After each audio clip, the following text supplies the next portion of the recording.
Paridu mawur mangapura murwurahan tengarane ngajurit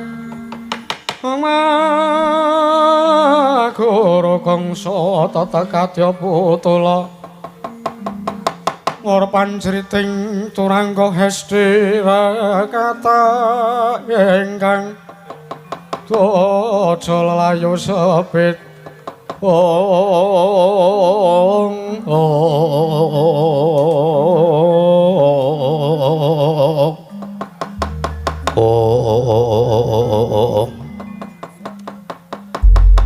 Kadangku Yayi Setyaki ngarep ruci aja kaget siadi tak timbali ning alun-alun negara ing Wirata kepareng nyadong dawuh timbalanipun Kanjeng Koko Prabu Sri Bathara Kresna ngawi ingkang arayi ngarep ruci pun tambak yuda pareng kula nyadong dawuh Koko Prabu Setyaki wonten timbalan mesti wae tuwuh tandha pitakon saka sajroning atimu kena apa anggonku mudhun saka kedaton negara ing Wirata sajak kaya ngemu wigati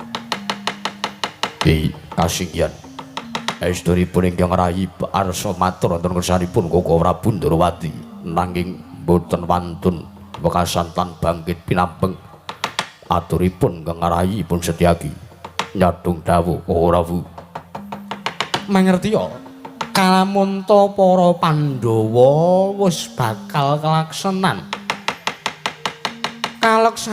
anggone nganakake duta saka para Pandhawa ingkang ana kejaba ya kuwi panggaweaning duta saka para Pandhawa sowan ning Raja Negara Ngastina ingkang wigati ngelingake kelawan Ratu Ngastina ya kuwi Yayi Prabu Jaka Pitana yen to pancen Yayi Prabu Jaka Pitana mbreguguk ngutha waton ora kestu maringake sarta nembalake negara Ngastina apa dening amarta ning panguwasane para Pandhawa teges perang gedhe Bratayuda ya jangkaning jagat iki ora suwe meneh bakal kelakon. Oh iki.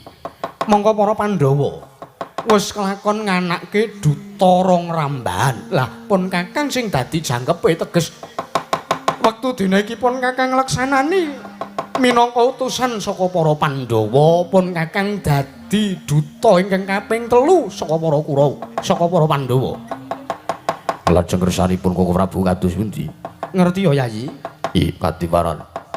Kalamun para Pandhawa nalika semana wis utusan kelawan duta ingkang sepisan ingkang ana kejaba mung Bibi Kunti Talibrata.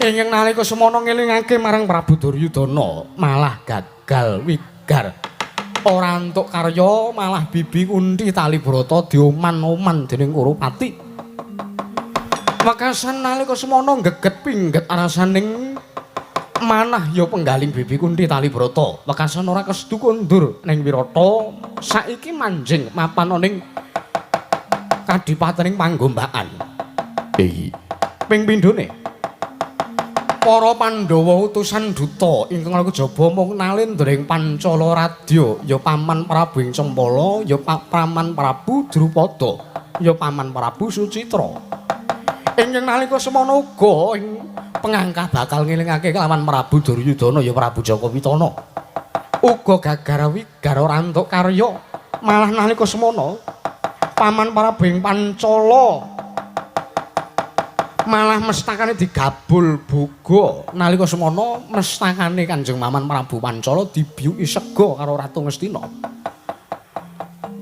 Inggih, ora sangguyu. Perkara wadi kok tok geguyu. Kersanipun. Banjur ingkang pungkasan lagi waipun Kakang nampa dawuh saka Kanjeng Hyang Maswapati ing Wirata kalamontopun Kakang wektu dina iki kapatah dadi dutaning para Pandhawa.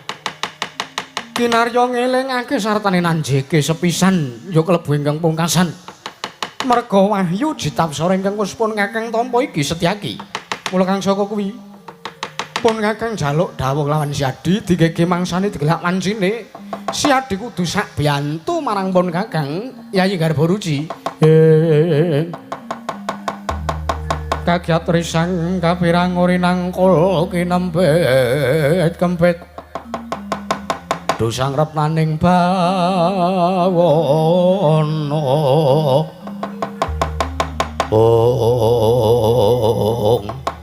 waduh kok Prabu mboten wonten atur sanès kejawi kula namung sendika dhateng menapa ingkang dados dawuhipun Kanjeng Koko Prabu Ndrawati malah sak mangke kula kadhawan dados utawi kula kadhawan tumindak nglampahi menapa kemawon kula lair lan batos mboten badhe awel lair lan batos gesang kula menawi kedadipun kelasaken kula toh nyawa kula toh pati kinarya kamukten lan kamanganing para Pandhawa lan kula sagah awit sampun dados prasetyaning manahipun ingkang raying Garbaruji samangke mbok menawi ki jagat nyekseni dinten mriku prasetyaning Setyaki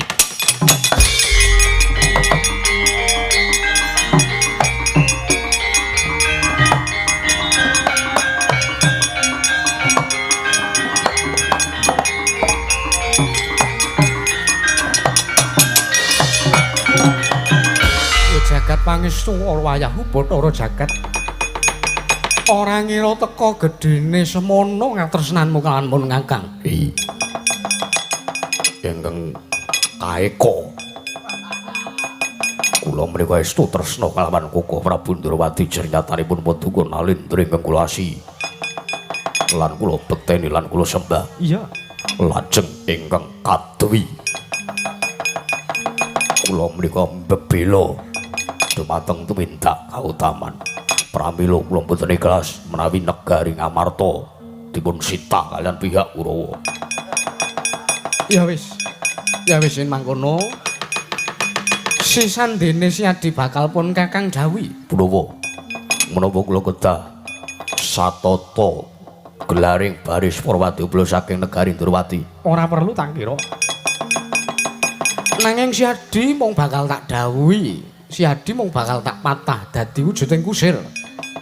Kula kinen dados kusir. Iya. Nanging mangkene dudu kok kusir ingkang golek pangan, golek sandang, babar pisan dudu. Nanging anggone Siadi ngarep boruci madeg kusir iki, kusir ingkang kewajibane ngreksa marang reksa niku. Ngreksa teges njaga kelawan dutaning agung saka para Pandhawa mekaten iya menawi kula namung sendika ndherek menawi kula kedah kapatah dados gusiripun Kanjeng Koko Prabu Ndrawati iya marata diake kowe tak paringi tetenger ya kusir aran kusir Kyai Daruki iya kula tau tate mireng jeneng niku Daruki niku dahar turu ayo nek ngaten kula mung sendika ndherek marata diagi sawisna kreta pusaka Kyai Jaladhara pun Kakang bakal tumuju ning Praja Negara Ngastina nyuwun pamit tamping pangestu sing ati-ati aja kaya bocah cilik Setyaki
Nalika semanten nenggih nata ing Ndrawati Sang Prabu Sri Bathara Kresna kadharaken dening ingkang rayi nenggih Senopati Ndrawati Sang Raden Harya Setyaki. Nalika semanten Gyonite kreta aran Kyai Jaladara anenggih kreta kencana ingkang tretes emas mutiara Jamrut sriyantane yasaning Sang Hyang Bathara Wisnu. Nalika semanten tinarik kuda cacah sekawan ingkang awarni abrit pethak cemeng lan kuning ingkang dados lambanging jagat. Nalika semanten Gya Mesat wonang kreta tinarik kuda angambah dirgantara kebat kaya kilat kesit pindha tatit tumimulat saking antariksa kaya darut tarungan tanah sae jawi namung wujuding jawata catur ingkang mrepeki lan nata Ndrawati mau.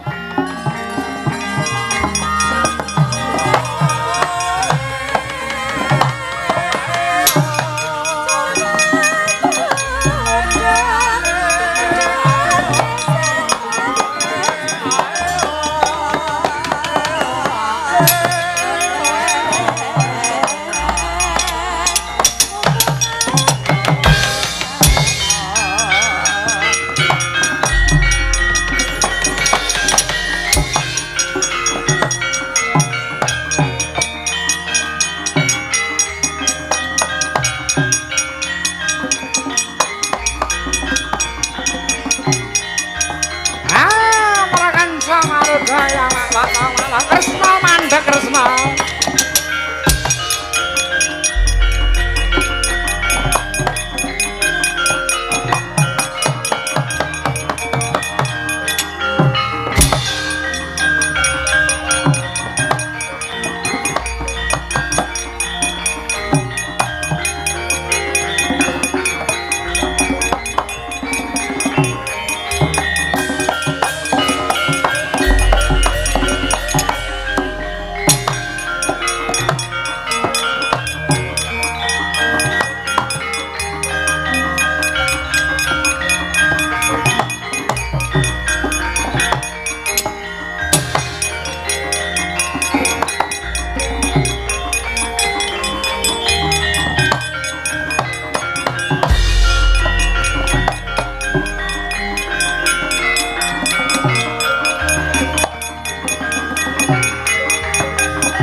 Narya wangsit pindha kombang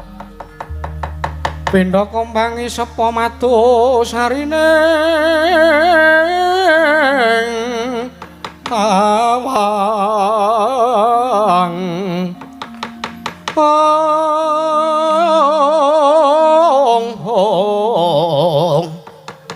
susu angin nganti nggone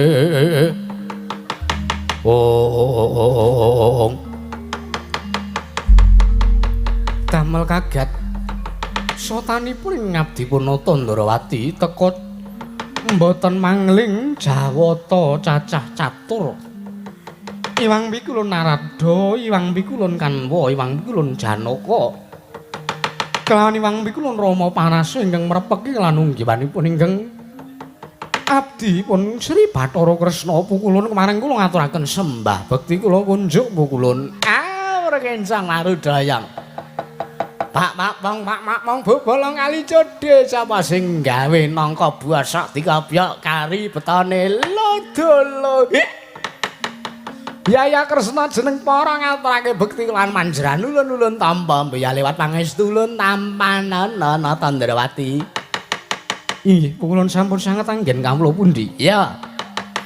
Pukulun kan kula ngaturaken sembah bekti kula kunjuk Ya nata Ndrawati ulun tampa mboya liwat pangestu ulun tampanana nggih. Iwang pikulun Janaka kula ngaturaken sembah bekti kula kunjuk.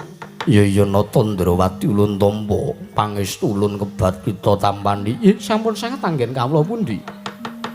Iwang pikulun Rama Parasu kula ngaturaken sembah bekti kula kunjuk. Wah ya nata Ndrawati Kresna jeneng kita atur bekti lan panjenengan ulun ora lewat pangestuku wae tampanana.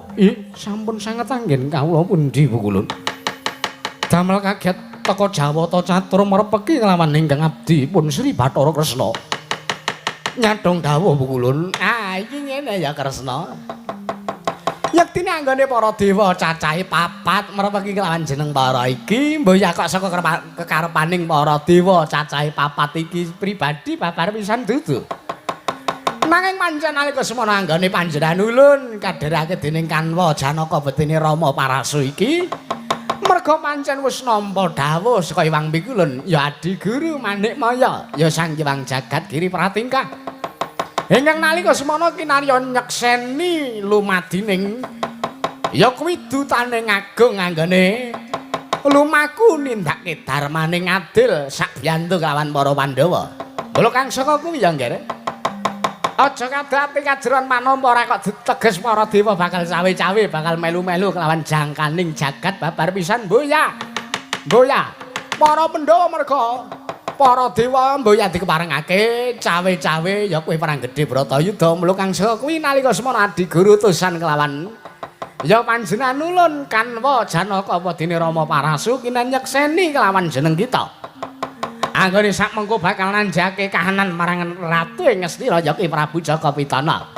Yen ta iki mengko ngasi Ratu Ngastina masrahke Bali wujude negara Ngastina teges perang gedhe Bratayuda bakale wurung sartane ora bakal kelakon.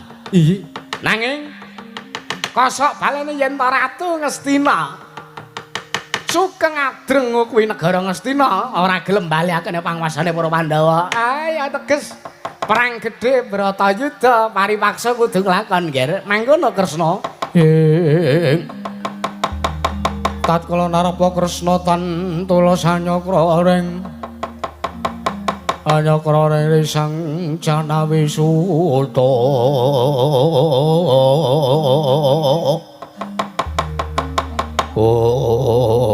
Iya.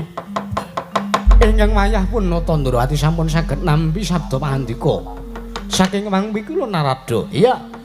Tumilih sak mangke menawi estu paduka badhe nyekseni dumateng anggenipun ingkang wayah pun Kresna badhe nanjaken kawontenan dumateng Yayi Prabu Jakapitana. Lah sumangga. Sak mangke para Jawata Catur sekalian kula dherekaken kula suwun supados nunggal sak rata wonten kreta Kyai Jaladara. Mangkono Kresna. Inggih pukulun ya. Yen mangkono ayo ulun dherekake nggih, ulun dherekake.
Sretinon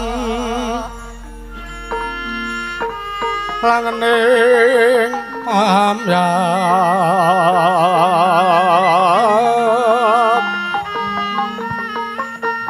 busana sutra kang maneka warna maneka warna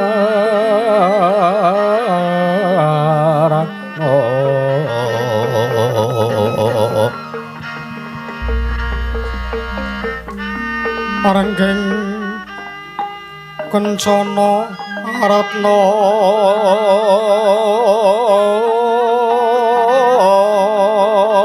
pra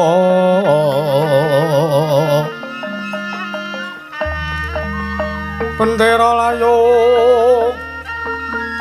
komite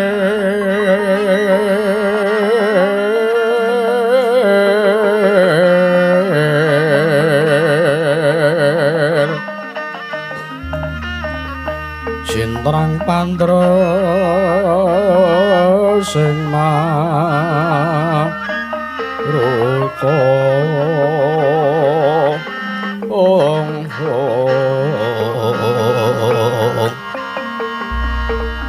serna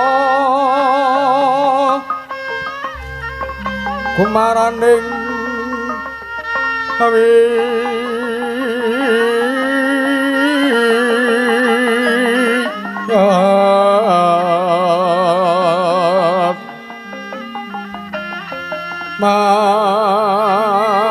mantyan kumlebeting tuja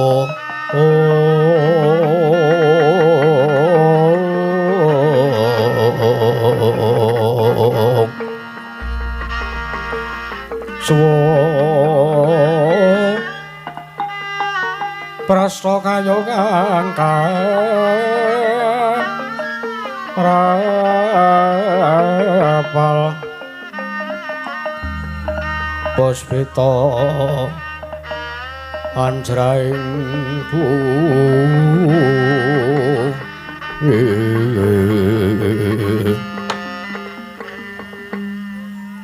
Oron mawara kadyobeng angin kukilan dar sumebara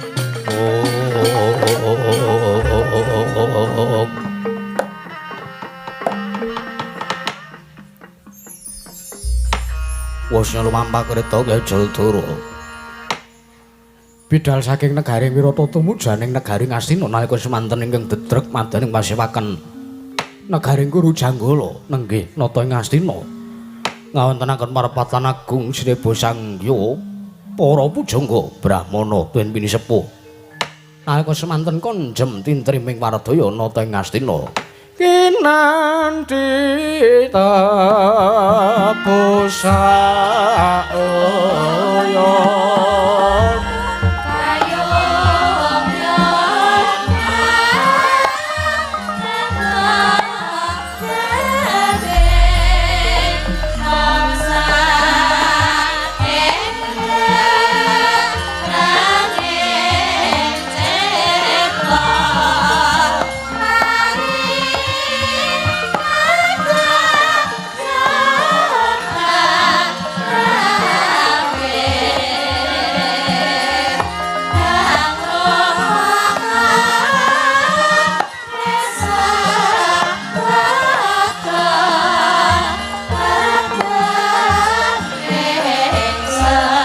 sajering Astina Mama Prabu Duryudana Dwaring sun Baratutara den kapareng alun pangandika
panoring sukma sinoks maya winahya ing asepe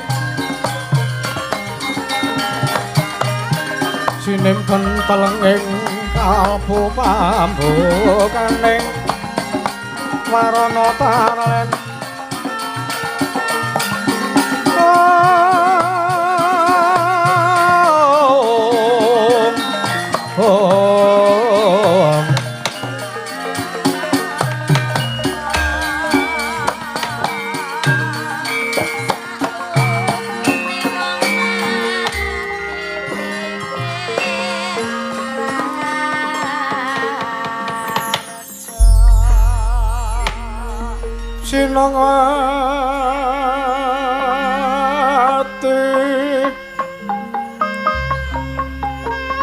Sinawati jagat kinari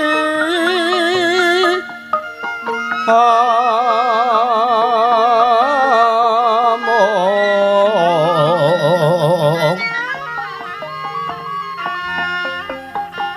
mbak lumembak ombak ing samudra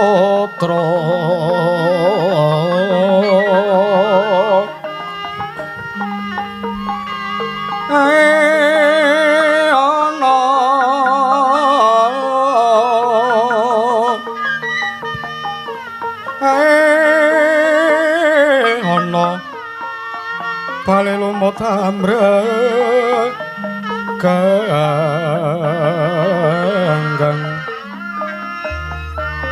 awita dedenceng-dencengan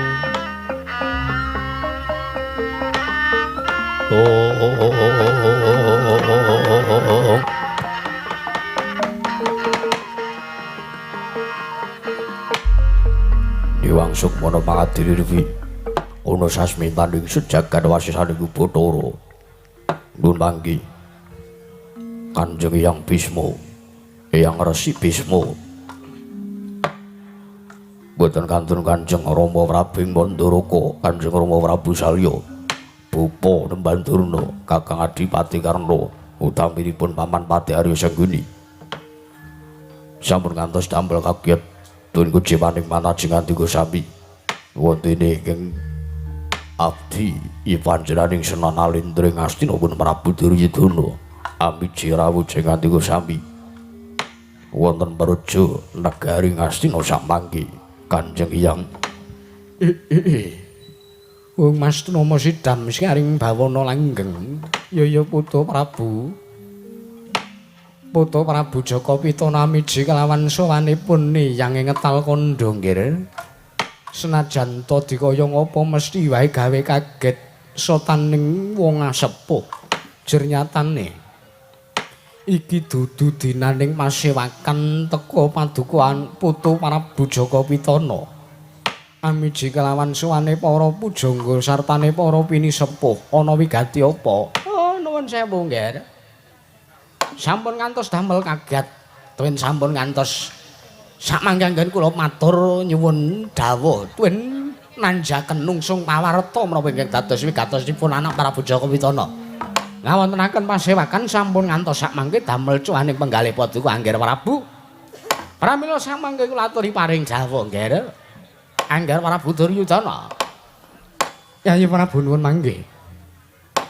Ingkang Raka ing ngawangga ingkang kajibat dados senopati tartentu kemawon kula sagah sartanipun prasetya wonten saklebeting manahipun ingkang Raka ing ngawangga. Babagan anggen kula badhe nglabuhi tuwin sak biyantu dumateng kadang kula ing Astina. Wonten menapa Yayi? Nuwun mangke sinuwun.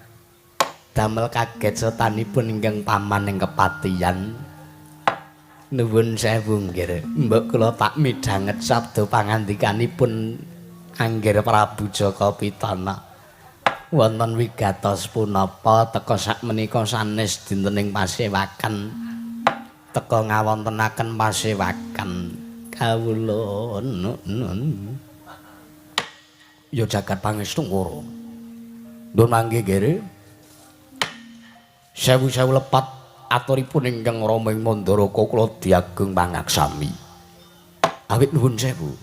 Kula menika ngrumaosi kula jejeripun tiyang sepuh, kula ngrumangsani nek kula niki mesti menawi wonten perkawis punapa-punapa dumateng anak kula. Senajan nuwun sewu, padukuhan Prabu Duryudana menika anak mantu kula. Nanging sampun kula rengkuh kados dene anak kula dhewe nggih. Pramila sumangga kula aturi paring dawuh wonten wigatos menapa sakmangke teka nglempakaken sangya para pinisepuh jagat pangesunggara. Nuwanggi Kanjeng Rama Prabu Mandoraka. Sayekti anggen kula nglepaken sangyanipun para pinisepuh mriku. Awit sangka bebek jibak bingung kenganglengan manahipun ingkang putra. Boten saged bangkit pinambeng aturipun ingkang wayah pun Duryudana. Kanjeng Hyang kula menika bingung menggalih kados pundi ing sakmangke anggen kula badhe atur wangsulan dumateng duta agung saking para Pandhawa ingkang pungkasan inggih duta ingkang sakmangke mesthaken perang ageng Bratayuda dumados menawa boten. Lho, apa para Pandhawa wis ngutus sartane wis matah duta ingkang kaping 3 iki nggih Putra Prabu Jawun. Yatanipun ingkang wayahipun Jaka Pitana sampun nampi nawala saking negaring Wirata bilih samangke Koko Prabu Ndarawati ingkang kudu dados duta. Minangka ngemutaken ingkang wayah ing Ngastina, Jovi panjenengan gagas, panjenengan penggalih. Ning atasipun kula menika Nalendra Gung Pinethara, kula menika Nalendra. Kula menika mboten kateges kula mboten eling. Teka kula badhe dipun emutaken kaliyan Koko Prabu Ndarawati. Lepatipun kang wayah wonten pundi? Kleru kula napa Kanjeng Hyang? Kusik nggih, kusik. Bareng pun yang midhanget pangandikane Putu Prabu Jaka Pitana ingkang mangkono mau, jebul tinemune lereke Putu Prabu Duryudana kuwi mung bingung. Kepiyanggone Putu Prabu bakal atur wangsulan nglawan Kadang Mindrawati ya Putu Prabu ya Kaki Prabu Kresna. Mangkene ya nggih. Mesti wae nadyan to poneyang iki ora disuwuni dawuh. Sartane ora ana atur ingkang ngeduga paduka angger Putu Prabu Jaka Pitana dawuh kelawan poneyang supayane poneyang matur nanging poneyang iki jejere wong tuwa. Mesti wae mangerteni kelawan apa kang dipenggalih, kelawan kang luwih enom. Luwih-luwih Putu Prabu Duryudana kuwi suwijining nalendra ingkang mesti wae ana suwijining perkara apa wae. Mesti wae tindak sapecak tansah taren ana ngersanipun ing ngetal kandha. Mula kang saka kuwi aja kadok ati kajeron panampa, aja mbok tampa kanthi lara ati ya nggih. Putu Prabu bone angin ngetal kandha mung arep matur yen to sejati antarane Kurawa lan Pandhawa kuwi sayekti padha-padha le turas Barata, padha-padha le trah Barata. Padha-padha le getih Saptawarga. Ya mung wanti-wantinipun angin ngetal kandha, poneyang iki mung njaluk supayane Putu Prabu Duryudana ngeman kekadangan antaraning trah Barata utamane Pandhawa lan Kurawa aja ngasi perang gedhe ingkang aran Bratayuda iki mengko dumadi. Mula yen to pamarayogane poneyang ngetal kandha nggih tak jaluk kanthi banget negara Ngastina sakwutuhe sartane negara Ngamarta sakwutuhe poneyang njaluk balekna ya nggih, balekna kondurna ana ngarsaning para Pandhawa. Jer nyatane wong atuwamu Prabu Dastarastra kuwi mung nampa titipan saka ngarsaning Prabu Pandhu Dewayana nalika sadurunge seda. Mula kang saka kuwi poneyang njaluk kelawan paduka Kaki Prabu Duryudana supayane aja ngasi mengko ana daret antarane Pandhawa lan Kurawa. Iya nggih, nuwun sewu. Nambahi pangandikanipun wa Panembahan Bisma ngetal kandha babagan negari Ngastina lan negari Ngamarta ingkang dipun suwun supados sakmangke dipun pasrahaken lan dipun kunduraken wonten mangasipun para Pandhawa. Kula namung badhe nambahi sekedhik mawon, sekedhik kemawon. Rama Prabu Mandura kados pundi? Mesti kemawon paduka angger Prabu Duryudana bingung menawi negari Ngastina dipun kunduraken dhateng pangasipun para Pandhawa, negari Ngamarta ugi dipun kunduraken dhateng pangasipun para Pandhawa, lajeng Kurawa satus badhe mapan wonten pundi? Arak ngaten to nggih? Nggih. Nak nggih.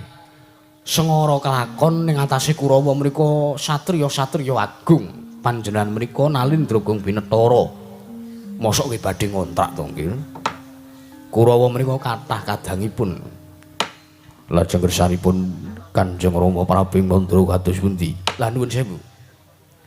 Kula menika ngrumaosi gandeng kula niki wis sepuh, kula niki wis tuwa. Nek kula dadi Nalendra, nek kula tesih mimpin sangganing para kawula wonten Praja Negaring Manduraka, gandeng raga kula pun sepuh, penggalipun ingkang Rama menika ugi saya tuwa saya suda.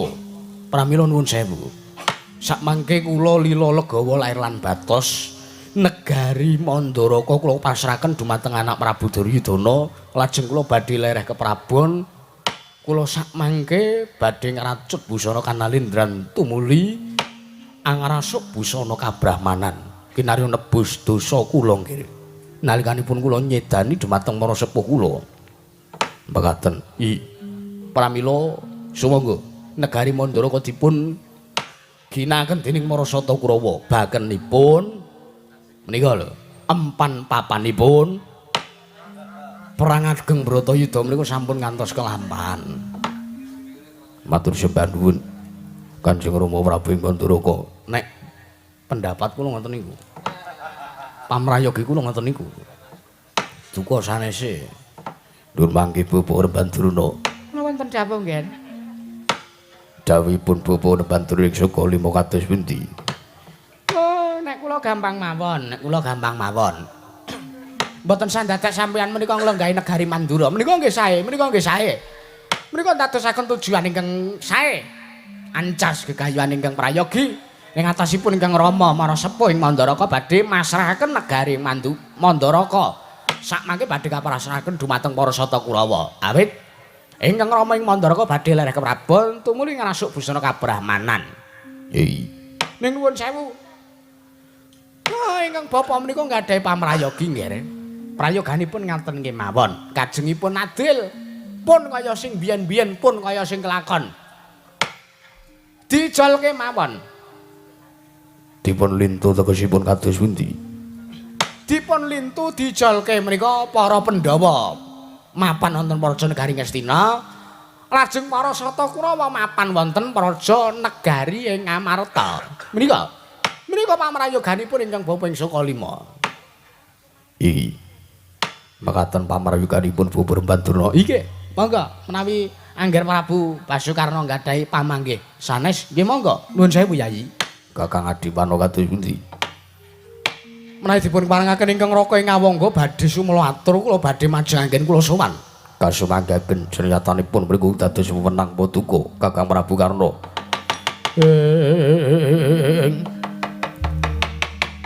Capeng Karna mawingis wingis katon lir landheping Trisula.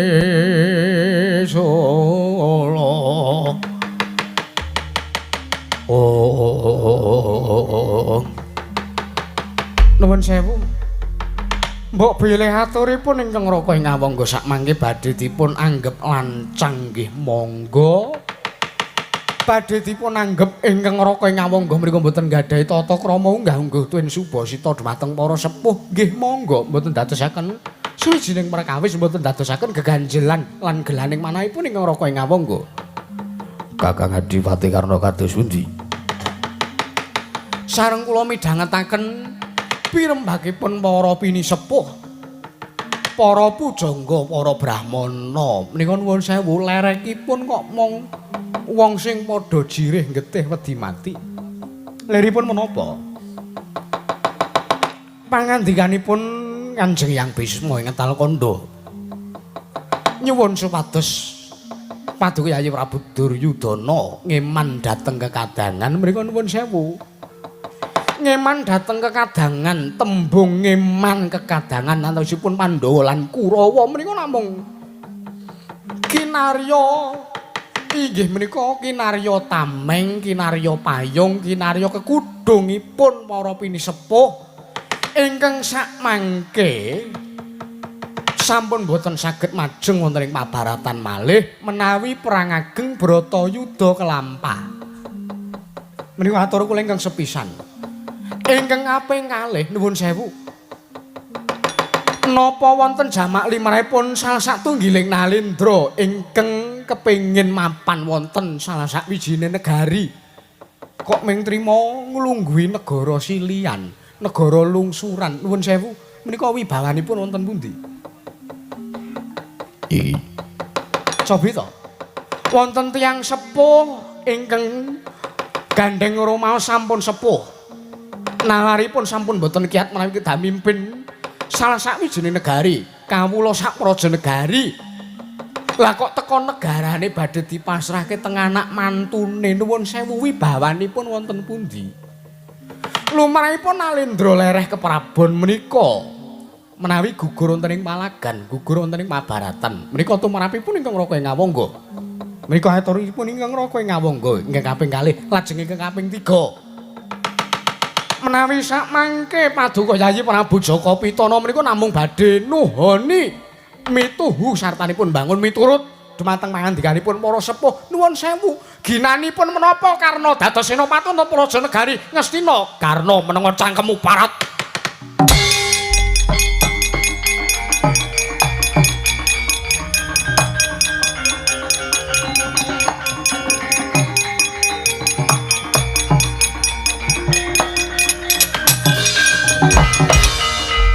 Jagat pangestu ngara ayu Bathara jagat.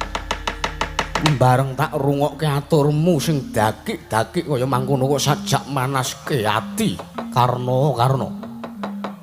Aturmu ndrwili kaya grojokan terweteh kaya betet sing nembo pategalan. Karna kula wonten maring dawuh Kanjeng Rama Prabu Mandara kesembahan kula Kanjeng Rama Prabu Salya. Wah. Nggonmu ngaturke bekti karo aku kok sajak semune ngece kowe. Kowe apa ora eling?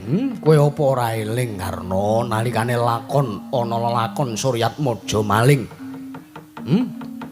Nalika semana bojomu ya anakku Surtikanthi kuwi dadi pepethingane Angger Prabu Duryudana ning merga saka patrapmu sing durjana. Merga saka patrapmu ingkang murang tata kowe menguja marang mubal babale kanepsun. Banjur kowe tidak sak geleme dhewe. Sing kudune Surtikanthi kuwi dhaup kelawan kadangmu ing Ngastina. Mbok pangan dhewe. Iye. Kowe ngono kok ngeloki, kowe ngono kok nyacat karo wong tuamu. Aku ki mara tuamu, elek-elek tuwa-tuwa kaya aku ki mara tuamu. Derajat apa kowe?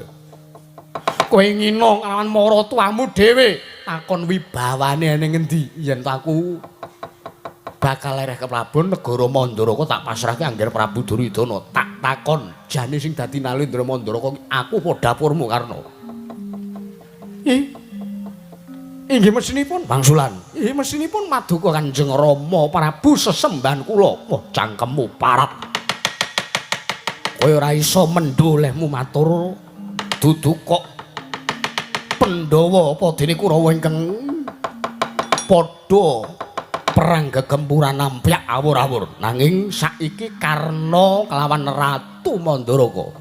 Ayo yen pancen kowe wani karo maratuamu dhewe patenana malah sisantene mengko aku bisa tentrem ana ing kasuwargan mergo aku dipateni karo mantuku dhewe tur meneh yen to ngasih kedaden Karna mateni karo Prabu Salya iki rak padha karo aku nalurekke kelawan lakonku biyen.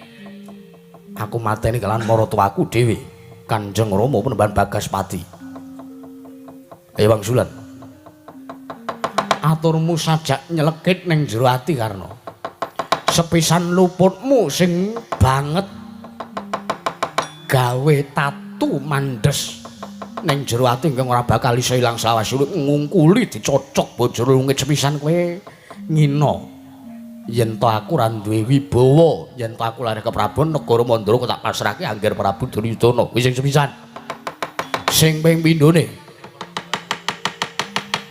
Kowe ngoman-oman sartane kowe nganggep yen Tawa Penemban ya eyangmu ing Ngetal Kandha kuwi pendhita ringkih. Rumangsane apa kowe?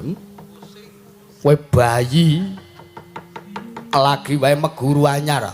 Kowe durung tau tating mangerteni marang kridane. Eyangmu ing Ngetal Kandha lak iso nyacat nyocot sak gelemu dhewe karepmu piye kowe? Kowe uga ngremehke sajak ngremehke kelawan Begawan Durna. Durna ki gurune Kurawa. Kowe iki ya perangane Kurawa, kowe ngewangi Kurawa nyengkuyung Kurawa. Kowe iki ya dadi murite Kurawa. Lah kok gurumu dhewe mbok oman-oman kaya ngono. Nek mung sak upamaku sing mbok cacat, upamaku sing mbok oman-oman aku mbok wirang-wirangke ning ngarepe wong akeh, ora apa-apa. Ning sesumbarmu ingkang ora iso ilang selama urip kaya mangkono kuwi Karna, kuwi mung bakal gawe kapitunan awakmu dhewe. Nggih. Sakmenika dipun sawang kemawon. Menawi pancen estu mapanipun Adipati Karna wonten praja negari Ngastina boten dipun betaken, boten dipun ginakaken minangka senopati, nggih monggo. Nyai Prabu Duryudana kula aturi nyekecakaken menawi badhe mituhu mbangun miturut lan aturipun para sepuh Joko menika.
Sring Astina Maha Prabu Duryudana Dwaring sun Warakudara den kapareng alun ngandika Ong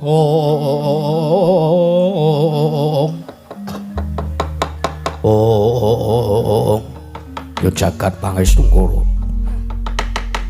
Rama Prabu menika atus pundi malah saja Kakang Prabu karena kogel-kogelan manahipun wis ben anumpun kajengipun bocah ora kena kandhane kok ginanipun menapa mapan wonten negari Ngastina ginanipun menapa dipun patah dados senopati kalenggan senopati mboten wonten ginanipun iki ning atasipun kula menika lho nggih kula niki mara tuwane kula diwaneni napa meneh nuwun sewu amit sewu namung panjenengan lha napa malah sakmangke namung badhe mbabar wirang Ratu Ngastina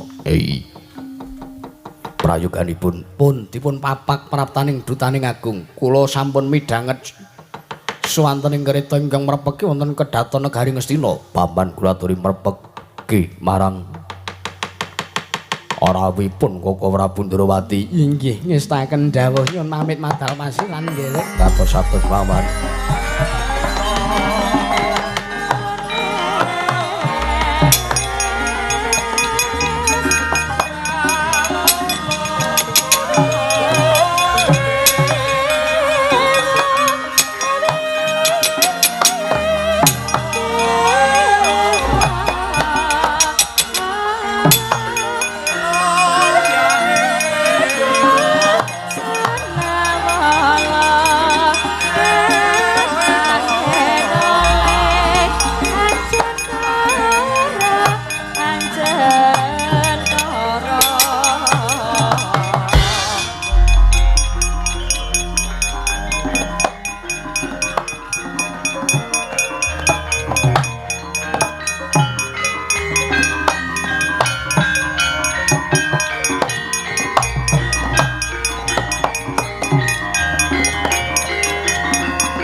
tata trapsilanira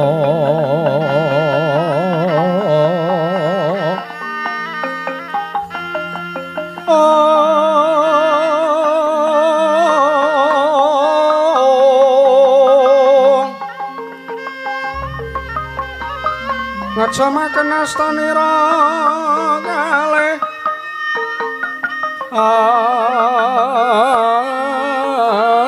astanira kalih pisan yen ngandika magawe pranta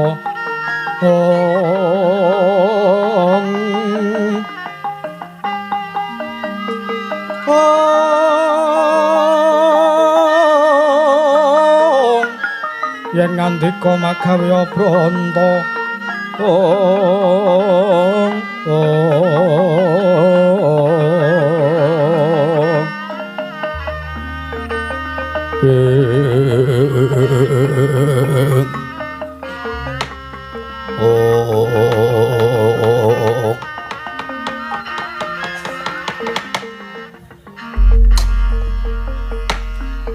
ngaturaken pambagya harja kasugengan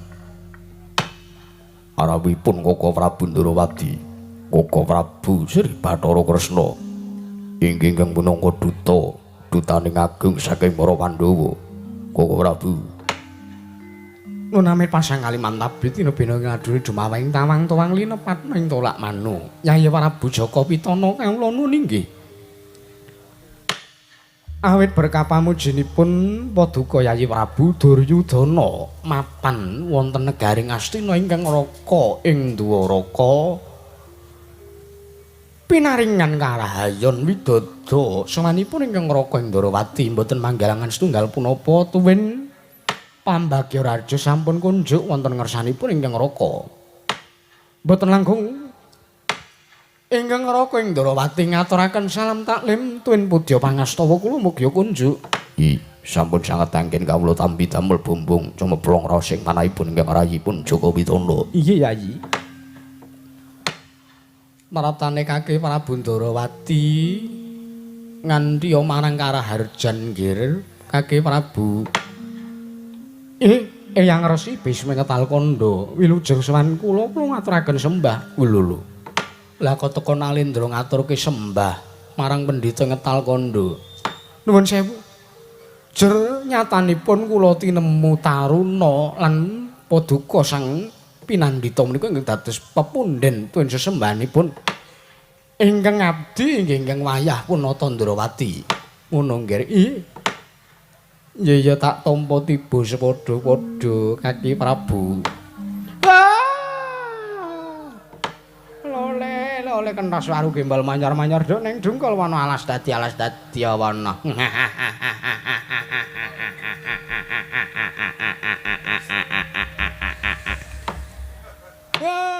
Anak Prabu Ndarawati, bapa Penemban Durna. Nggih. Sampun le gumujeng sampun. Nggih. Sangka seneng kula nampi rawuhipun dutaning agung saking para Pandhawa kok, Nggih. Sampun. Menawi mengke ngancing dos pundi? Mboten. Niki sehere anyar kok sehere. Nggih. Kasugengan nggih wilujeng Bapak Remban. Aku yo tak melu guyu aku. Angger Prabu Ndarawati wilujeng rawuhipun, Paman Prabu Mandaraka wilujeng sowan kula, Paman. Ah inggih, syukur. Nun mangke. Sewu lepat aturipun ingkang rayipun Jaka Pitana diagem pangaksami Koko Prabu. Yayi Prabu Jaka Pitana kula wonten timbalan. Sampun cetha nawul ingkang kula tampi saking Nayaka Praja negari ing Wirata inggih pun Patin Dirbita. Bilih samangke ngaturaken nawala dumateng ing rayipun Jaka Pitana ingkang sawasipun Duryudana kinen tata samapta ing gati sawika ing diri anampi rawuh Paduka Kanjeng Koko Prabu ing Ndarawati minangka dutaning agung pramila samangke gandeng ingkang rayi sampun satata kula aturi paring sabda pangandika. Yayi Prabu inggih. Saderengipun sowanipun ingkang Araka ing Ndarawati ngaturaken sembah saking kadang-kadang Paduka. Inggih menika pun kadang-kadang kula ing Wirata sakmangke inggih menika pun kadang-kadang kula pun para Pandhawa gangsal kinen katuraken wonten kersanipun Yayi Prabu Duryudana. Ngaturaken panuwun teka tasih mut kalawan kekadangan. Iya. Ndungkap angga kalih Yayi Prabu. Mboten wonten wigati sanesipun kejawi kula namung badhe nanjihaken. Menapa sakintenipun Paduka Yayi Prabu Duryudana sakmangke tetep cukeng adreng lan ngukuhi praja negari Ngastina mboten kondrawang wonten panguwasipun para Pandhawa menapa malah kosok wangsulipun negari Ngastina kaliyan negari Ngamarta sakmangke badhe dipunaturaken wangsul wonten panguwasipun para Pandhawa. Sakmangke kula namung sumedya ndederek dhateng menapa ingkang dados dawuhipun Yayi Prabu Duryudana. Menawi negari dipun masrahaken kula ngaturaken panunggun tanpa windan. Jer Paduka Yayi Prabu Duryudana sampun saged ngeman kekadangan Yayi. Nanging menawi negari Ngastina mboten dipun konduraken, duh iman saestu menapa ugi badhe kelampahan perang sedulur antawisipun Pandhawa lan Kurawa, Yayi Prabu.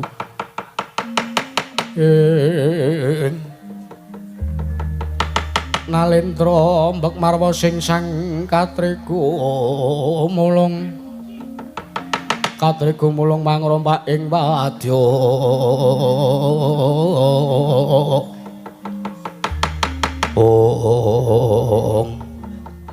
jagat Wangestu Ngoro paman dari sengguni kados pundi? Nggih mangga. Nek cen pengin tentrem nggih negari diwangsulke, negari dikondurke teng panguwasipun para Pandhawa. Ning nek pengin gecak perang nggih mangga mawon nggih. Inggih gadhahi wewenang inggih menika babakan abang ijuning kawontenan Praja Negari Ngastina menika namung paduka Anggir Prabu Jaka Pitana. Prabu wonten timbalan. Sareng kula petang, sareng kula penggalih, kula gelar lan kula gulung. Menawi ngantos sakmangke ingkang rayipun Jaka Pitana ngukuhi negari Ngastina tumunten perang ageng Bratayuda badhe kapan. Kula kinten boten badhe wonten ginanipun. Awit nuwun sewu. Perang mriku wontenipun namung pati. Wontenipun namung tanggis. Tangising para wadyabala, tangising para kawula ingkang sami kelangan dumateng kadang Sinarawati, para sedherekipun, mitra rowang lan kulawarganipun. Pramila sareng kula petang kenging punapa Duryudana lha kok teka sakmangke namung ngingu ngopeni dhateng raos sembungsuhan sareng kula gelar kula gelung sakmangke kula langkung prayoganipun negari Ngastina kaliyan negari Ngamarta sawetahipun kula kunduraken wonten panguwasipun para Pandhawa jagat pangestu. Matur sembah nuwun sanget Yayi, matur sembah nuwun.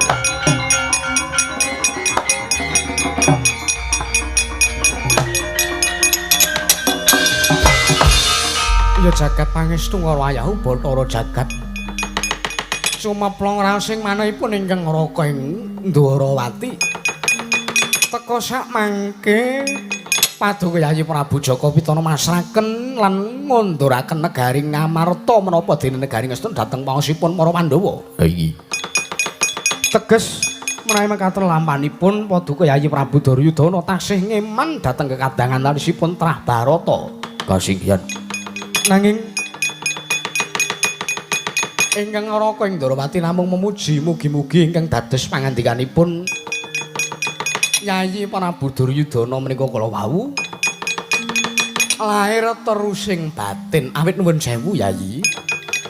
Anggenipun ingkang ngraka ing Ndwarawati pratonton Praja Negari Ngastina menika sakmangke kula kadherekaken dening Jawata cacahipun catur ingkang sakmangke nyekseni perang ageng Bratayuda siyos kaleksanan punapa mboten. Lah menawi mekaten menika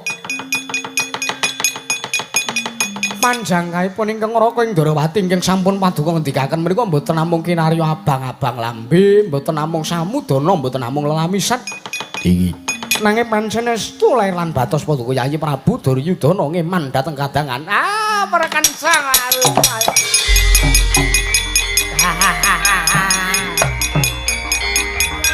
Ya.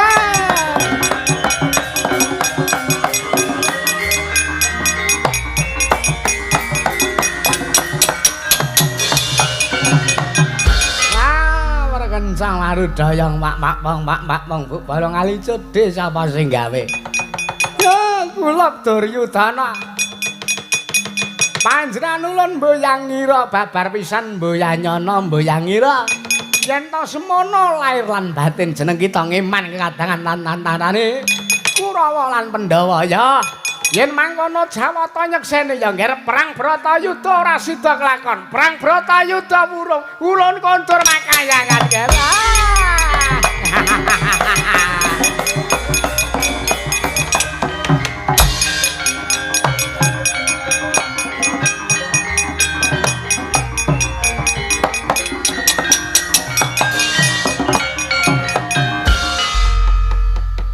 Ingkang rayipun Joko Pitara Ki Jumeprong wonten samangke saged bucal araos memungsuhan antawisipun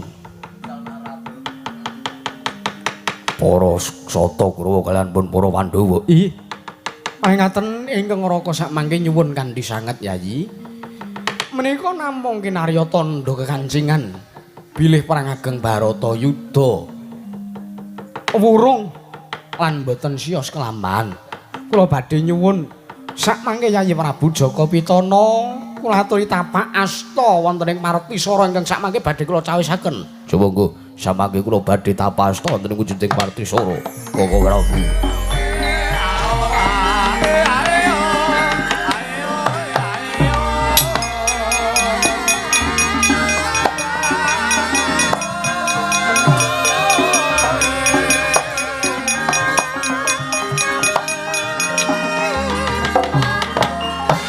Tintreming Mardayana teng Astina Sang Prabu Jaka Pitana nalika semanten dupi mulat ponang Martisara inggih nawala kekancingan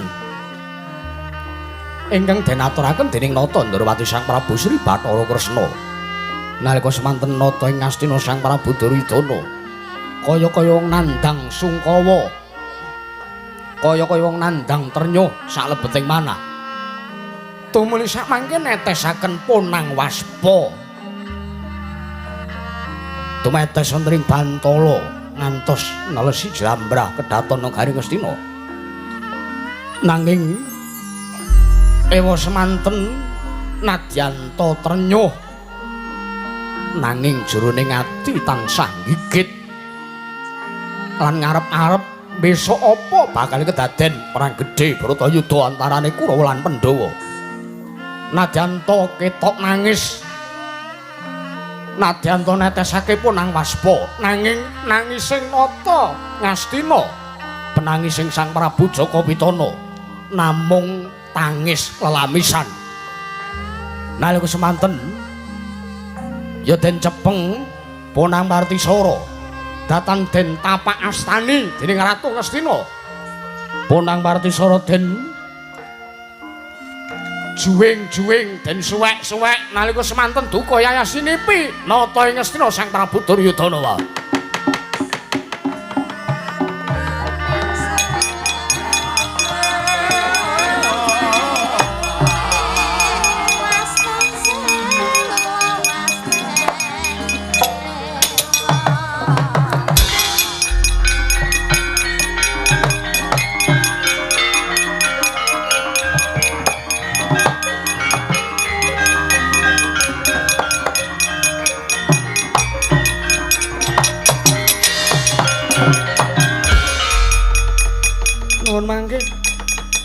Martisara mboten dipun tapak astani dening Paduka Yayi Prabu.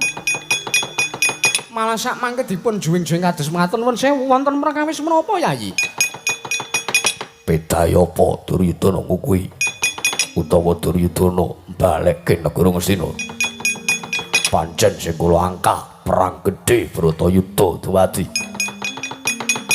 Sekawit pancen Nata Ngastina masrahaken baline negara Ngastina lan Ngamarta. Merga disekseni dewa papat.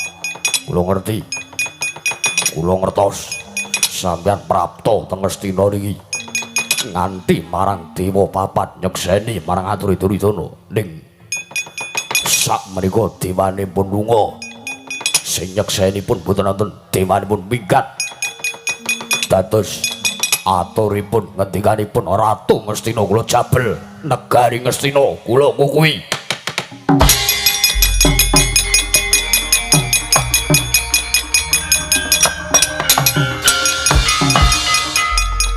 Tintrem nata ing Dwaraka nalika semanten dupi midhanget pangandikanipun nata ing Ngastina kaya-kaya diwirangake nalika semono Giya damel karti sampeka anyipta wujuding satriya Jodipati niwas satur ing Madukara kang sayekti namung pangreka dayaning Sang Nata Kresna nalika semanten dupi wonten ing ngiring kananing Sang Padmanaba ana wujuding Werkudara cacah 1000 amundi gada rujak pala ingkang kaya-kaya arep ngepruk mestakane Ratu Ngastina Nalika semantene ngiring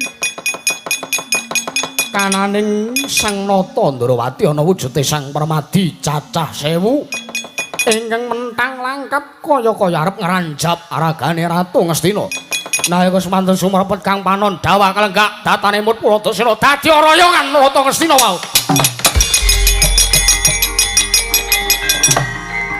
Aduh nggih. Lah kok dadi Waduh, Putu Prabu kena ngopo kene? Wah, Prabu kae ngopo kene?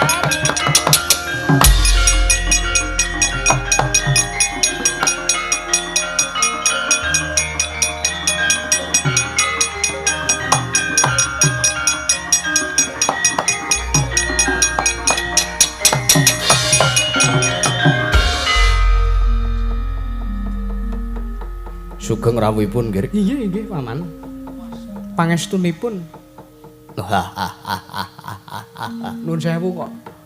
Sajak girang gumuyu mriku. Wonten menapa? Walah. Ratu pinter kok ora kaya Kresna. Ratu lantip kok ora kaya Kresna.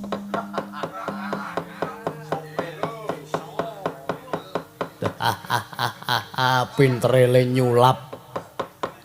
Ning atase kedaton kanan agung kaya ngene kok kula niki dhayoh lho nggih teng mriki. Nggih, kula dhayoh. Nggih, paman. Lah kok dadi ana wujuding Werkudara cacahe 1000 teng ngiring kanane sampeyan. Terus sing ngiring kiwa wonten Permadi cacahe 1000. Wah, mongko mentang gendhewa kaya-kaya arep ngranjap ragane Ratu Ngastina. Jos ngene. Sing jos napane? Lho sampeyan iki lho. Ratu pinter kok ora kaya Ratu Ndrawati, ratu pinter kok ora kaya Prabu Kresna. Dasare piyayine bagus, isih enom. Hayo to? Iya. Isih enom, mongko pinter olah kridaning klenik. Ngene. Menawi mboten Ratu Ndrawati mboten badhe kelampahan. Sampun ngantos ngalembono dhateng ingkang putra Ndrawati. Paman mboten kok ngalembono. Ngalembono niku nek digawe-gawe. Lho lah iya, anu lah nggih. Kula niki mboten ngalembono. Sing kula aturke niki nyata napa wontene. Inggih. Lho lah nggih. Ratu bagus, pinter, wasis, lantip panggraitane. Mongko garwane telu was. Donya kaya-kaya dipek dhewe. Inggih Paman Prabu, pamujinipun. Lho lah nggih. Kula nek umpama isih enom kaya sampeyan terus umpama kula wani ragate kula nggih ajeng ndobel telu kaya sampeyan niku kok nggih. Inggih. Ane nggih. Dos pundi? Wong kula niki umur kula niki ming tuwa. Bojo kae kaya ngapa ya ming. Kula niki pun sepuh kok nggih. Kok girang gumujeng mriku kenging napa? Mbon tuwa mung kari karepe. Nek mboten dipun surung-surung wujudipun menapa menika mboten kiyat. Inggih. Nuwun sewu kok mboten melajar. Melajar pripun? Menika wau lho. Anggenipun Yayi Prabu Duryudana dados royongan kok mboten melajar nututi wonten ing kedaton. Yaine kok lari-lari nggih. Yaine kok mlayu-mlayu nuwun sewu lho. Mbok lenggah teng mriki mawon kepenak jagongan kula kali sampeyan mboten saenten kopine mumpun seger. Ibarate nuwun sewu, nek jagongan kali wong pinter niku ngibarate seger sing tanpa ngombe, wareg sing tanpa mangan. Inggih. Ha inggih. Ingkang pamaning Mandaraka menika prasasat mendak-mendak dina. Wah, kula duweni panjangka kapan kula iso didaya kaya Kresna.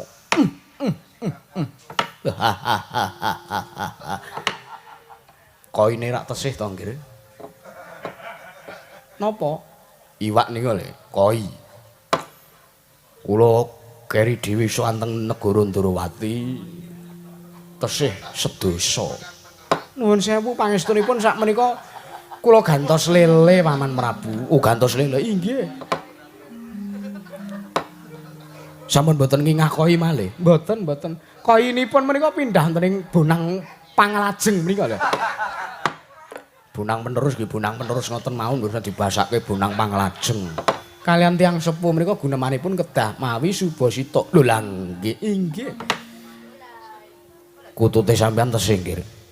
Nuwun sewu sampun boten wonten. Lho, sakmenika gantos kelangenan menapa? Kula sakmenika nggadahi kelangenan pitik jago, Paman Prabu. Lho, pitik jago inggih. Bangkok inggih, inggih.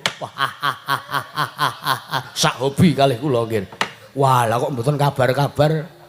Kula niku ket riyen niku ngopeni pitik jago. Inggih. Wingi rekane sing siji ajeng kula dol. Ming kirang 4.000 kok nggih, ming kirang 4.000. Mboten sida kedaden. Akhire kula wangsul. Inggih, inggih. Inggih kula nyumurupi storinipun Paman Prabu Mandaraka. Lah nggih, kula niku gelo. Ana pakane larang lho, nggih. Pakane larang kok. Sida pitike direga murah niku. Rasane ngati kula mboten-mboten nuwun sewu tinimbang mengke gladra. Inggih. Kula niki ming arep takon. Nyuwun priksa punapa? Janjane perang gedhe Bratayuda niku sida napa mboten? Lho. Bab perkawis sida napa mbotene kula mboten mangertosi. Lho, nuwun sewu, wigatosipun Angger Prabu Ndarawati prapta wonten Praja Negari Ngastina menika napa? Nanjaken menapa negari Ngastina dipun pasrahaken dhateng para Pandhawa menapa dipun kukuwi dening Yayi Prabu Duryudana. Lah kamangka niki mau dikukuwi. Inggih. Sampeyan ngerti piyambak? Inggih. Negari Ngastina dikukuwi. Nggih to? Nggih to? Nggih to, nggih? Nggih to, nggih? Inggih, inggih. Negari Ngastina dipun kukuwi. Lah, teges menawi ngaten perang gedhe Bratayuda kelakon. Lah inggih mesti kemawon mekaten. Lah, nggih. Pun cetha, pun cetha. Lah, nek perang gedhe Bratayuda pun kelakon, terus niki mengke sing menang sinten? Nuwun sewu kula menika sanes dewa, kula menika sanes tiyang ingkang saged mangertosi dumateng saderenge winarah menika kula sanes titangkeng gadhahi kawasisan kados mekaten. Lajeng menawi limrahipun jamak lumrahipun menika menawi wonten paperangan menika ingkang menang ingkang sae lajeng ingkang kawon menika ingkang ala. Teges sing menang sing apik, sing kalah sing ala. Inggih, kamangka nuwun sewu. Sing ala niki Kurawa, teges sing menang Pandhawa. Lho, nuwun sewu. Lah nggih mbok menawi ngaten. Lah, sampeyan niku karo wong tuwa kok jak arep ngapusi lho. Kula niki arep wong tuwa, kula niki kuliyana jeglongke kok nggih. Wong endi mawon sing dereng tau tate kula pangan. Panganan teng daerah pundi mawon sing dereng tau tate kula pangan. Kula niku pun wareg mangan gembalaning jagat legiasi ning kawontenan. Lho lah nggih. Lho lah iya anu lah nggih. Nggih, nggih. Pun dilajengke. Inggih, inggih. Dilajengke le rembugan. Ning nuwun sewu nggih. Saderengipun perang gedhe Bratayuda menika kelampahan. Kula mung ajeng titip kalih sampeyan. Titip napa, Paman? Kula titip anak kula ing sawo jajar kalian Bumi Retalun anak kula nek kula sedewa nika lho nggih.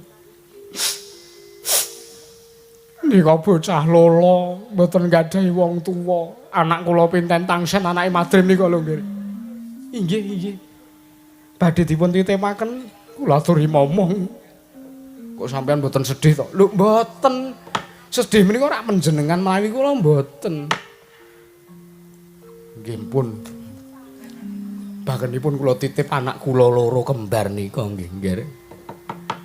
Kula aturi kula wentah nika lare lolo pun. Mong niku atur sing ajeng kula aturke. Kula dugekke kalian anak Prabu Ndarawati sak menika kula sampun saged sak pejagong. Pun nggih. Kula aturi nglajengaken pirembakanipun kalian anak Prabu Ngastina kula tak kundur teng Mandaraka. Kula sesek manah kula nyumurupi kawontenan kados mekaten menika nggih. Nderekaken mawon inggih.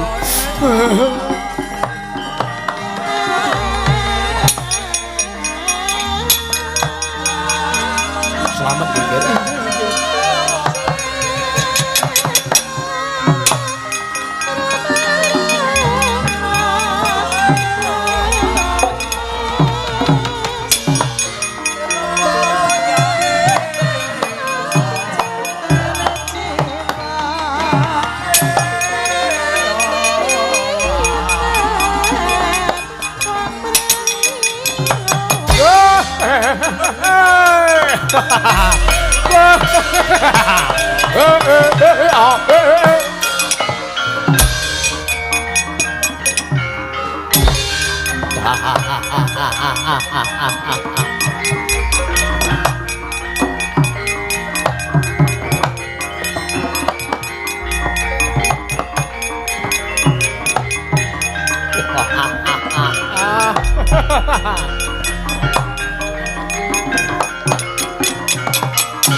Anut lakuning Kurawa ngene ngeling ana patine sira risang abi manyu ong ong ong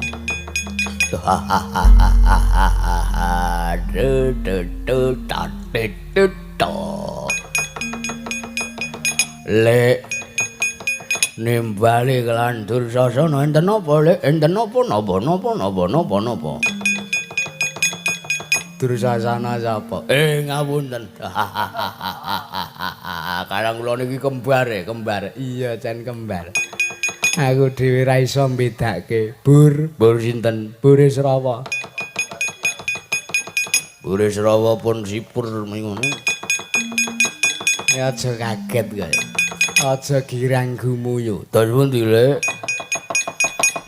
sajak pancen perang gedhe Bratayuda bakal kelakon marga iki mau dutaning agung saka negara Wirata wis prata ning Praja Negara Ngastina ingkang wigati nanjake kelawan anak Prabu Duryudana. Lah, terus pripun? Kaleksanane negara Ngastina dikukuhi dening anak Prabu Duryudana.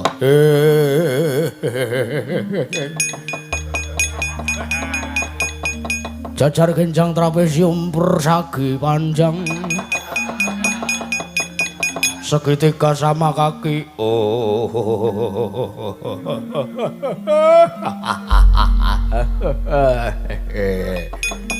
ora tak takon kowe iki njaga kanan negara Ngastina kok mripatmu abang nun kowe njaga kanan negara Ngastina kok mripatmu abang mendem iyalah bur iki saya tua rasaya mendha rasaya ngandeli lemu ibadah mah mendem sing tuku arak kula kok sing cangkeman sampeyan niku karo kowe pripun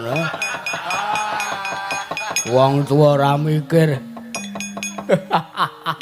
lah engko rolingan kalih kula napa pripun ra ning dudu kok perkara anak Prabu Kresna sing dadi dutaning para Pandhawa ning napa sing arep tak omongke karo kowe. Sawangen. Sawangen ning alun-alun kae. Ana wujuding kreta kaya kreta Kyai Jaladara. Sawangen ning nggon pakusiran kae sapa? Lungguh petang kelingan karo udut glelang-gleleng gembela-gembelo sirahe. Kaya-kaya negara Ngastina ki tekem kakek moyange napa piye? Wah, la bangsat arek bungkek medhon wis. Halo babu.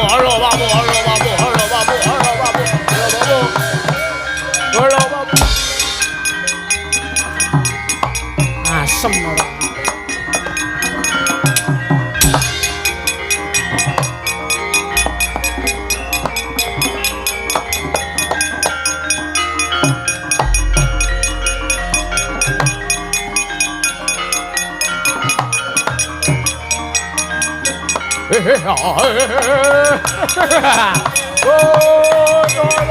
Bueno.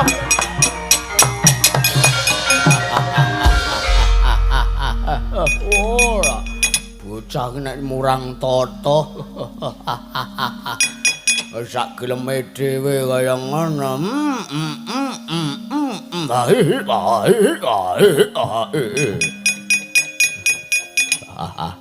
Bungke sencake kowe kok wis padha karo mbiyen wae kowe. Rene medun. Parat. Kowe tau ndang ora ndang medun karepmu piye? Beh. Kakang Burisrawa. Apa? Aku methuke karo kowe. Kowe wiwit biyen nganti saiki lak kok padha. Lagak lagianmu seneng ngomben. Ae kok kancang medun. Medun, Des, medun. Rumangsane iki negarane nggone mbahmu dhewe ngono wae. Medun. Ora medun pateni nang kene kowe. Yo, tak ladeni sak karepmu. Yo, rono yo.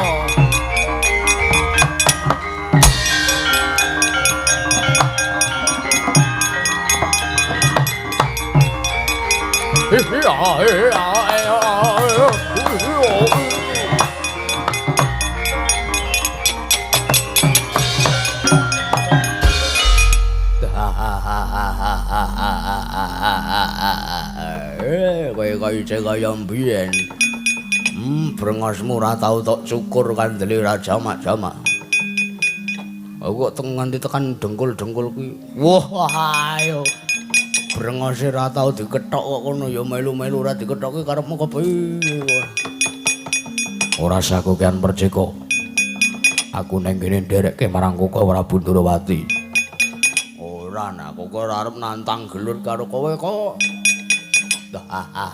Ngeling aku karo kowe iki jaman biyen iki seduluran. Jaman biyen aku ngeplak sirahmu, kowe gendeng ngeplak sirahmu terus awake dhewe ngombe bareng, rolingan bareng, mendem bareng, mudhar bareng, kewer bareng.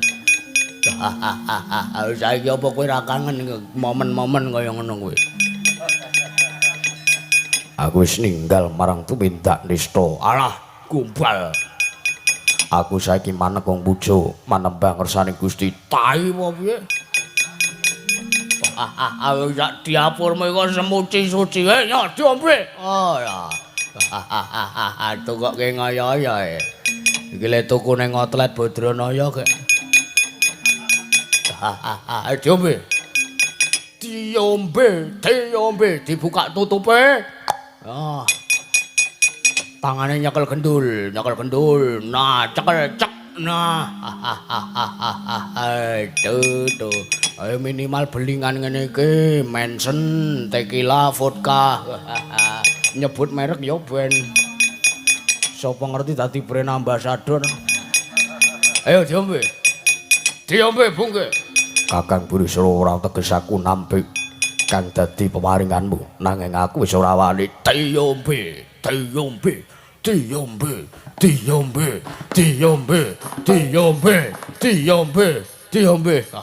Ora tok ombe, kowe tak puloso ropok lakon kowe tak ruta paripeksa.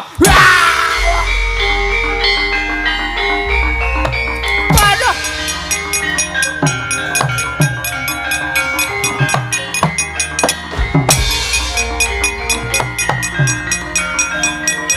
Wayo.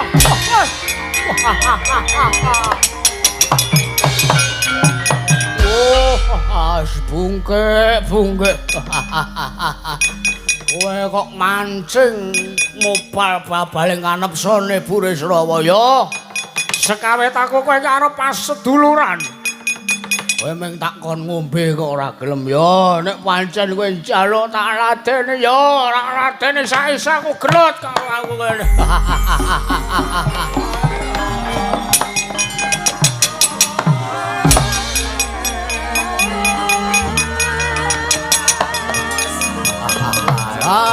Yo, hei, awas kowe.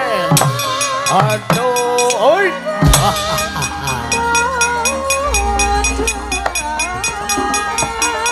As. Oi, biar pecah dadamu kowe kaya ngene iki jalukanmu kowe arep ngomong kowe. Aduh. Tudinge kurang dawa. Pit. Wah.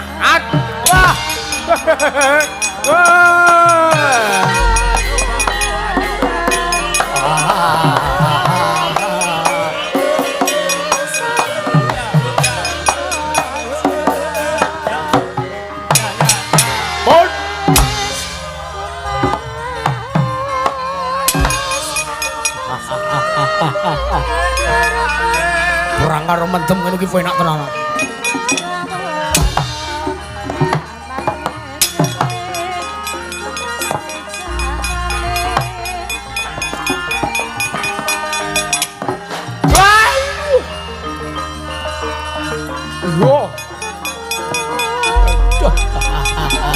ngantos kowe ngantemu padha biyen kowe. Wit. Ayo, wit. Ayo. Waduh. Ayo.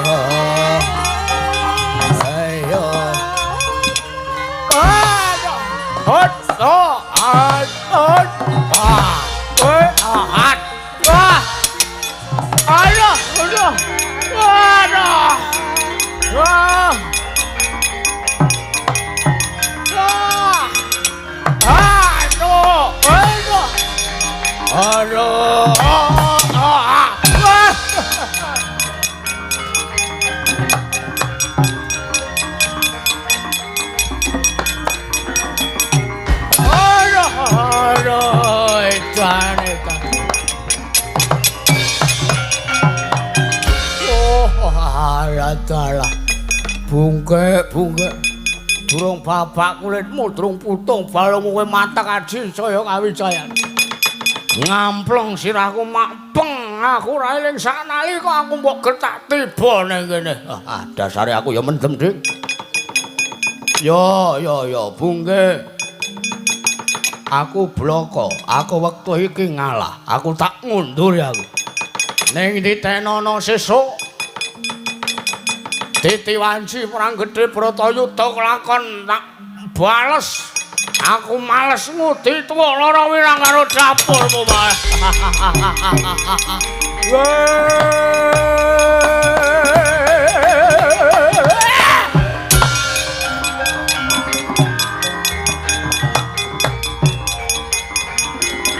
Ayo. Kresna dikuruyo. Ayo. Kresna dikuruyo.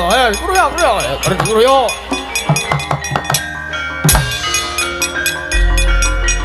Ayo, nata Ndrawati dikepung, kruyo.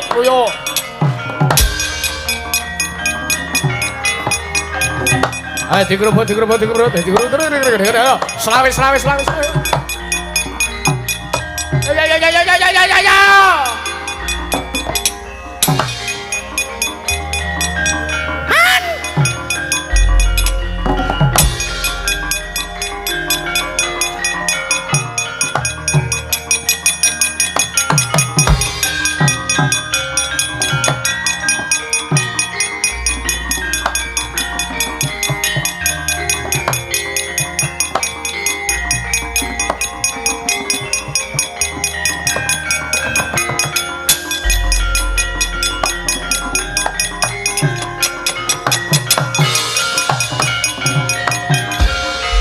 Setyaki mlayu-mlayu keweden ana apa, Dimas? Nur manggi. Ngaturaken ketiwasan. Ketiwasan piye? Kula aturi midhangetaken lan kula aturi nyawang.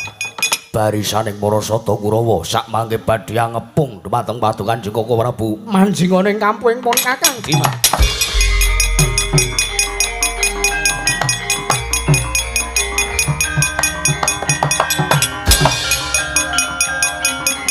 Ayo, dikurupal. Aja dikendhani. Ayo. Keruput, Kresna, keruput. Ayo, keruput. Ayo, dikuruput. Aja dikendhani, ayo. Oh, rumangsane kecekel nang ana manungsane, oh. Aku tak melu ngrubut aku. Modar ora kowe, modal ora kowe. Kresna wis kecekel Kurawa ngene iki ora iso piye-piye. Mung kare tingil-tingil sikile utak-utik.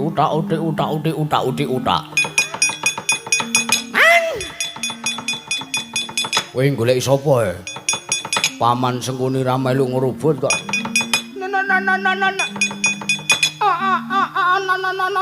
Ratu iki kok tangane ambune kecing ora Jawa. Kuwi tanganku ya, Nyuk. Aku bal tapi ora tak aku lak iso. Ji. Ayo Kresna dikur. Ayo. Dikuruput dikepung ayo. Aja enopa.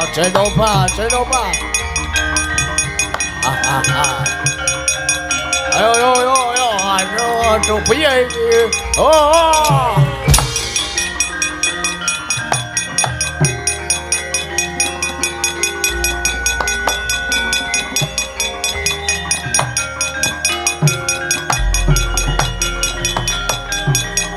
Digerobak, ayo.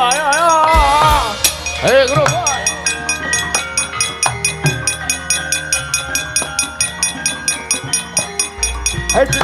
Dikelobak, ayo. Lobat. Nalika semanten Ayo. nenggih nata Ndrawati Sang Prabu Sri Bathara Kresna ingkang kinarubut dening Sang Hyang Parasata Kurawa. Nalika semanten sanga wis bingung telenging manah. Nalika semanten giya nyenggol bedaring Kyai Kisawa. Saknalika dadi yaksa sak gunung, rong gunung, telung gunung, pitung gunung gedhene ngepaki jagat.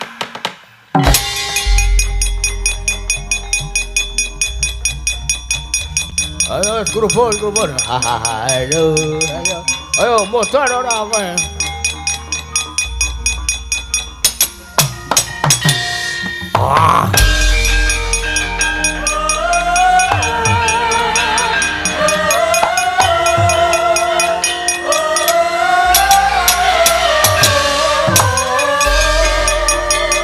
Ayo, gerobak.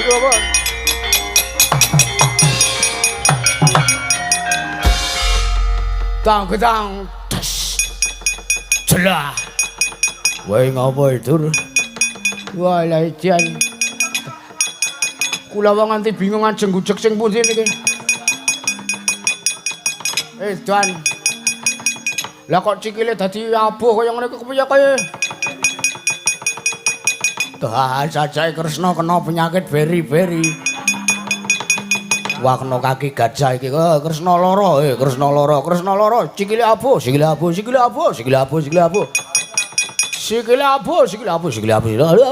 Abu. Cah. Kok kula kepoyong. Nguceket mau ku ya mangcane lah kepoyong napa piye. Wah, ngopo kowe bocah kok bengok-bengok. Kurawa rathuk keleminggat. Seplake putih pamu wae kare.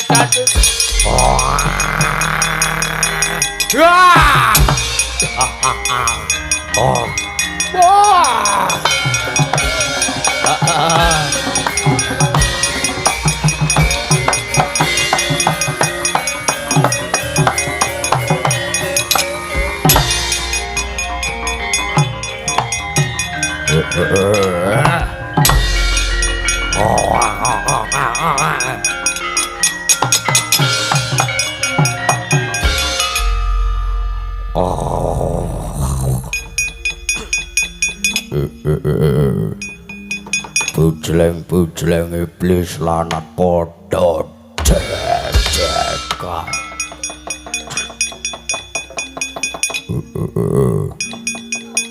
Kurawa kadung ngruyuk karo Ratu Ndrawati, sengkara isa slamet uripe. Mbasan tak pitung-pitung, tak gagas, tak gelar, tak gulung. Jebul tinemune ingkang marai gorek, ingkang marai rusak kanan lan tatanan jagat iki ora ana liya kejaba mung negara Ngastina. Ora keparat. Tinimbangane mung dadi rebutan antarane Pandhawa lan Kurawa negara Ngastina ora untal malang. Oi.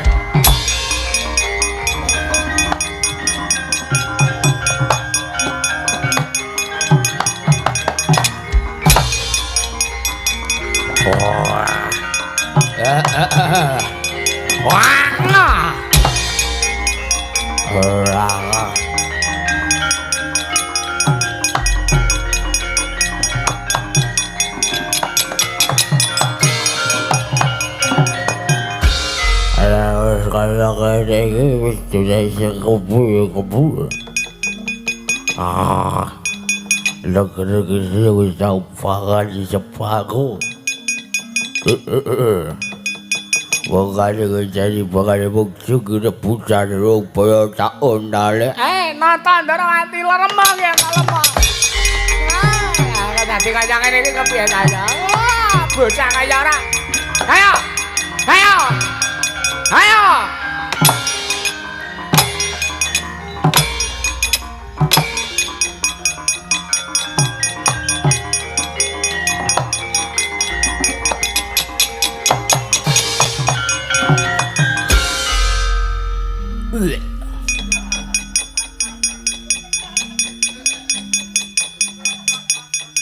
Wah, ceret dengkul kita kira. Pukulan rada ganggu ae. Lagi penak-penak mangan kara. Lah kok dadi sageleme dhewe jeneng kita ku ya. Aja kok negara Ngastina sing jeneng kita untal. Natian jagat saisine jeneng kita untal. Mesti sedeng tekan waduk kita. Kersanipun pukulan kados pundi? Rajuta ya raja kaya ngono ulun bakal dawuh lan jeneng kita, Gera.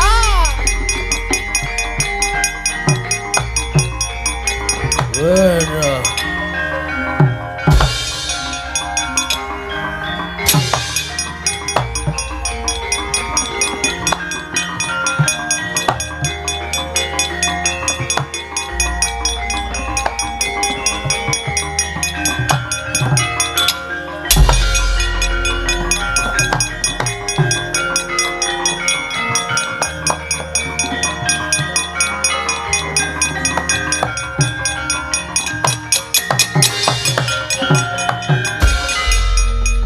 Lepat tumindhaipun ingkang wayah punata Ndrawati kula nyuwun pangapunten Bu kulun. Ya bener neng Bu ya bener ngono ya ngono ning aja ngono. Inggih nyuwun pangapunten. Iya. Wajane dian nganti judhek kayangan dewa do bubar mawut nyumur wikrida kita iki mau. Inggih. Prasta dawuh kados pundi Bu kulun? Ingkang wayah pun Kresna nyadong dawuh. Ngene ya nggih ngene. Jebul tinemune barang para dewa catur iki mau mungkur saka negara Ngastina lah. Jebul jebulane ya tinemune Ratu Ngastina sing aran Prabu Duryudana cukeng adreng kuwi yo nganti gobyos. Bingung kula. Nyumurupi kanan negara Ngastina diuntal karo buta. Nggih. Jebul tinemune dikukuwi dening Ratu Ngastina teges perang gedhe Bratayuda. Mboyasu meneh bakal kelakon nggih. Nyatanipun sampun dados pesthi ning kodrat mboten saged dipun napakaken malih. Ya. Ya mong anti-anti dawuh ulun bakal dawuh lawan jeneng para jeneng kita Balia ning negara Wirata. Nggih. Nanging sadurunge tumeka ning praja negara Wirata, ulun njaluk kelawan jeneng kita Yangger. Bayangan Dewi Kunthi Talibrata ingkang samengko mapan ning Kadipaten Panggombakan. Merga mangene, yen nganti para Pandhawa ora ketenggon, ora tinunggan dening Dewi Kunthi Talibrata, sing ora bisa unggul jurita ning perang gedhe Bratayuda. Mekaten pukulun ya. Maningkaten prasta dawuh duka ingkang wayah punata Ndrawati nyuwun pamit. Ya, padha jeneng kula uga nyuwun pamit. Ulun bakal kondur mangkayangane budal dhewe-dhewe kene selang-selang.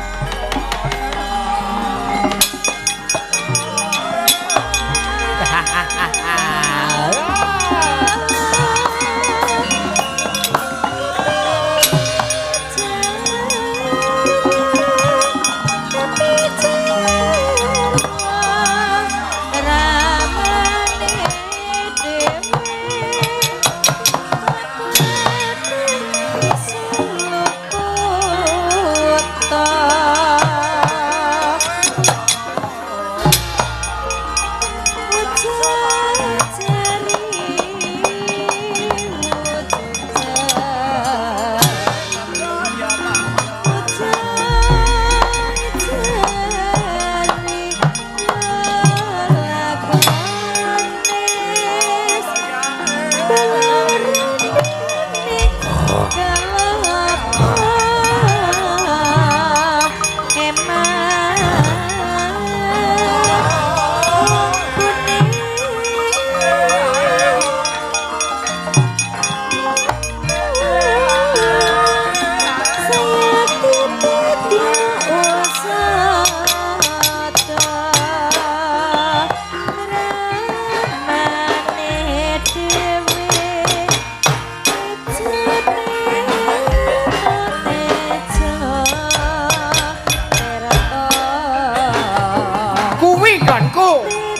Yo yo.